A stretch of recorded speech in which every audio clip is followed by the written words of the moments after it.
In this Lightbox, we visit Bristol animation studio Rumpus Animation, an operation set up in 2011 by freelancers Joe Wood and Seb Burnett. Rumpus have produced commercials, music videos, animated segments for TV shows, as well as their own short films, and have this year been hard at work on their first interactive animated point-and-click adventure game. Partially funded by Creative England's Games Lab initiative, The Adventures of Bertram Fiddle is a murder mystery set in Victorian London, where the player pits their wits against the elusive Jeff the Murderer. Bertram was originally developed as a character for a short film I made when I was studying at UE, and it was the archetypal Victorian explorer who wants to be an explorer and he wants to be thought of as an explorer. He tells people he's an explorer, but he's just not very good at it.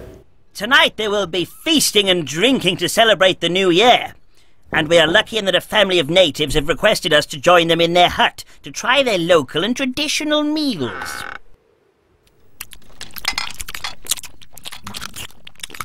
Oh, that's a nice bit of snout. He's a bit Sherlock Holmes, he's a bit Lord Roxton, who go, you know, from the Lost World. He's just basically like, he can have an adventure anywhere. He doesn't necessarily have to just explore. He can also be a detective, perhaps like a mad scientist. He's always sort of been around, like in the back of Rumpus's mind, collective mind kind of thing. We tried making a web series where we sort of wrote a few episodes for a web series, which unfortunately we didn't get the funding for. And then, you know, I've got ideas for like a feature-length film, which I'm pretty sure will never happen.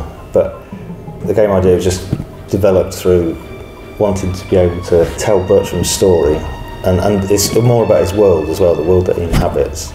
So having an interactive game has really opened up all these possibilities. The original story was like one of our short stories that we'd written as an episode about the hunt for Jeff the Murderer, and then we just kind of extrapolated on that, and then all these other ideas that we had that were kind of, how are you going to put that into that story? Suddenly you could put them in, because you can go off and have these like little tangents within a game that, you know, so a character who might not necessarily make it into a film can suddenly just have a scene in the game, almost like a cameo appearance kind of thing.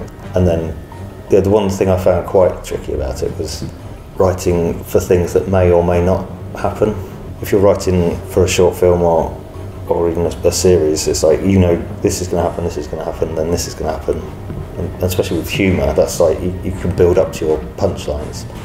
Whereas when you're making the game, it's like, this is going to happen, this is going to happen, that might happen, or suddenly this could happen here, or this hasn't happened, but now that has to happen anyway, and then that might happen now. So it's kind of, it was quite tricky at first, it becoming less linear, but also it's still a linear story, so it's like, how do you weave that together kind of thing. So yeah, that took quite a long time to get my head around.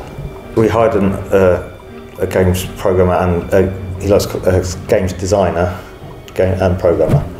So that was quite interesting, because a lot of my ideas were, okay, so yeah, I want this to happen, I want this to happen. And then he was the one who said, yeah, but what happens if the player does this? And my natural response was like, no, they shouldn't. But obviously you need to allow the player that freedom to explore and do what they want to do, while still taking them on this journey. So like having someone with more experience in producing games was like, yeah, really helpful. Otherwise we'd have just made a film where you bought like an interactive book basically, rather than a game. Yeah, I've stayed well clear of the technical side of making a game. But the composer and animators, they're the same people we use when we make films. So that was, we tried to make it as close to one of our animations as possible, but just now with added pointing and clicking. What are they picking at? It's a mouth! One more piece of the puzzle. What a winning smile! We work with a composer called Cameron Reynolds that we've known for quite a few years. And we told him basically we wanted to get like the feeling of an old Hammer horror film, also like the 1970s sort of At the Earth's Core and Warlords of Atlantis films with Doug McClure. We referenced a lot of that. He had quite a lot of freedom to come up with his own sort of voice really with the music. So, and he really went for it, I think. Okay, from the top, guys. Okay, From the top, right. Just as I told you, Louis. Time to release a discombobulation. So we worked with some brilliant voice actors, including Skwigly's very own Ben Mitchell. Cthulhu. Bless you.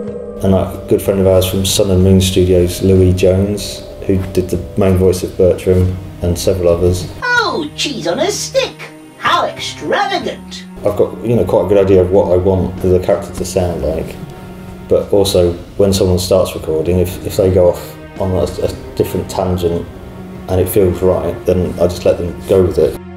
They call me Pokey Mary, 'cause I'll poke ya with this. I'll poke holes in anything. Oh, it's my beautiful baby turnip.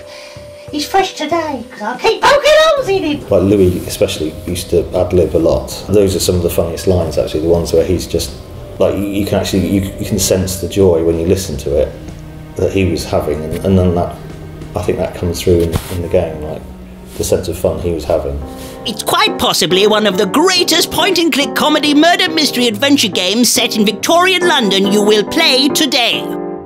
The Adventures of Bertram Fiddle was released on iOS devices this month, just in time for Christmas, with an Android and desktop release to follow in 2015.